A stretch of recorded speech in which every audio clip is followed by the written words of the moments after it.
7 anyos nga batang lalaki natabunan sa landslide sa Tigbao, samtang duha ka barangay sa Midsalip, apektado sa pagbaha.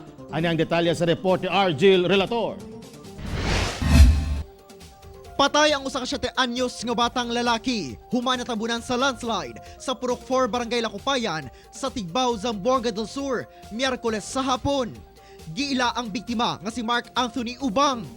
Gisulayan pa og rescue sa mga sakop sa Municipal Disaster Risk Reduction and Management Office ang bata, apan namatay gihapon kini. Ang sunod-sunod nga pag-ulan ang hinungdan nganong nagka-landslide sa lugar kung asa nahimutang ang bata. Mihatag hinuon og tabang pinasyal si Tigbao Mayor Eliazar Dodong Carcalias sa pamilya sa biktima. Sa Midsalip, Zamboanga del Sur, gibaha ang Barangay Poblasyon A ug Barangay Poblasyon B. Human mibunok ang kusog nga ulan Miyerkules sa hapon. Sa video nga kuha sa netizen, makita nga dili sayon alang sa mga residente, mga motorista o bisan truck ang pagtabok sa kalsada. Sa kakusog sa ulan, milapaw na ang sapa sa Barangay Poblasyon B. Hinungdang gisulod sa tubig baha ang kabalayan sa lugar. Base sa Midsalip MDRRMO, walay naangol sa maong hitabo.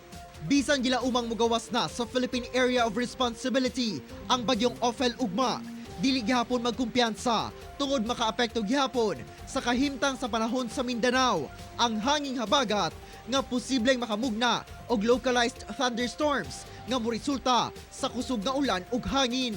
Kabahin sa tropical depression nga si Ophel, kini naa na sa west nga part bahin sa occidental Mindoro. And expected ugma sa punta kini maka-exit na sa atong Philippine Area of Responsibility. Diin na pakusugsad ang hanging habagat o kon southwest monsoon nakapikto din sa Mindanao karong adlaw. Ako si Argil Relator para sa One Mindanao.